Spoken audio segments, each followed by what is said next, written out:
state of Texas by statute has a hiring preference for veterans. And all things being equal, a veteran will get the job. And I think the implementation of that preference is pretty spotty. But if you know a case where veterans are not receiving a preference when all things else are basically equal, I'd like to know about it, because I think it's a good program, and I think it is good public policy for the state of Texas to encourage and help veterans if they want to work for the state. But ultimately, the key is to get employers hiring again in large numbers, and then the employment issue with vets will take care of itself, I think. Any questions? Yes, sir. Yes, ma'am. Okay. Thank you, sir, for your service, and just wanted to comment also, and I agree with you 100%. I'm also a Navy vet. Dad served in the first Gulf War, and we are still fighting that same war. Also speaking tomorrow regarding my company, GC Green. We train veterans. We put vets to work on clean energy jobs throughout California. Yes, we're one of those roots and nuts that we heard about.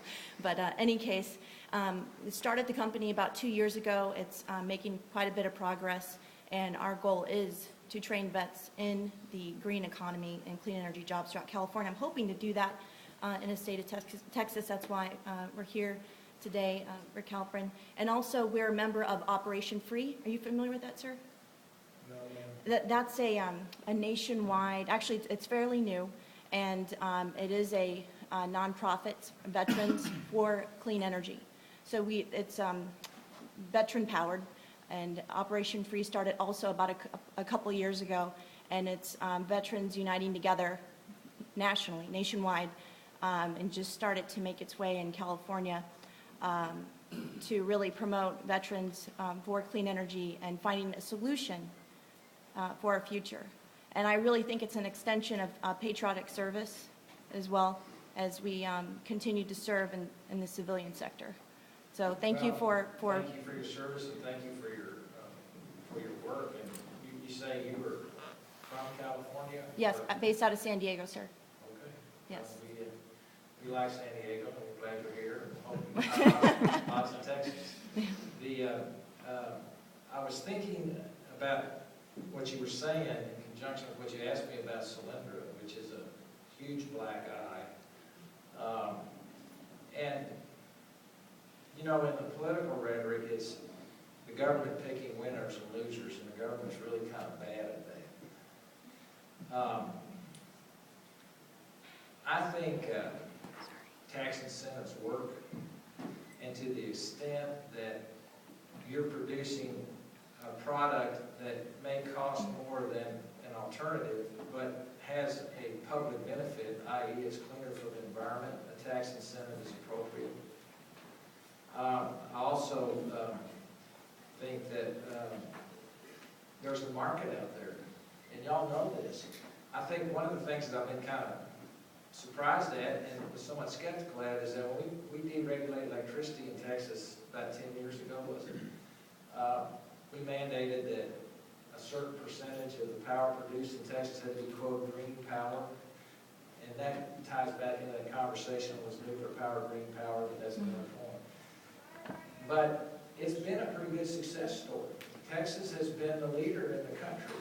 And there is no complaint from the consumers. In fact, the consumers are repeatedly willing to pay more if they think that the power being produced is better for the environment than the alternative. And so I think we can accomplish a lot of your goals without picking winners and losers, because I think the public is demanding your product.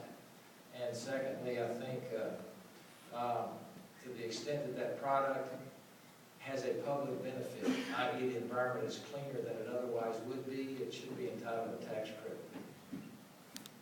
Well, part of that issue is that if you just take the $500 million, divide that by $15,000, that's really 33,333 $15,000 energy retrofits on a residential property. A far greater impact than the lost revenue of Solyndra. And that's policy. That's people making those decisions on purpose. more sense of how we're gonna start spending our money. And, these type of deals can't happen anymore. We can't afford for them to happen. I mean, you take how many, all of Round Rock could have been retrofitted because of the cost of that one facility.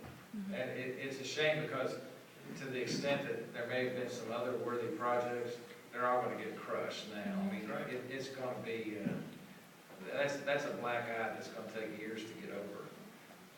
And so I'm sorry it happened, and I'm sorry that, oh well, what's $500 million? Well,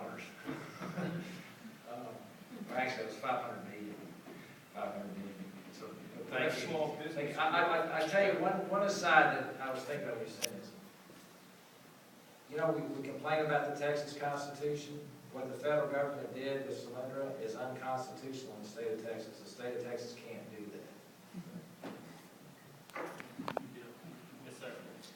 One quick question you may not have figured, but I was curious to know if there's an amount that has been used out of the Texas Enterprise Fund that has gone into sustainable enterprise, green job.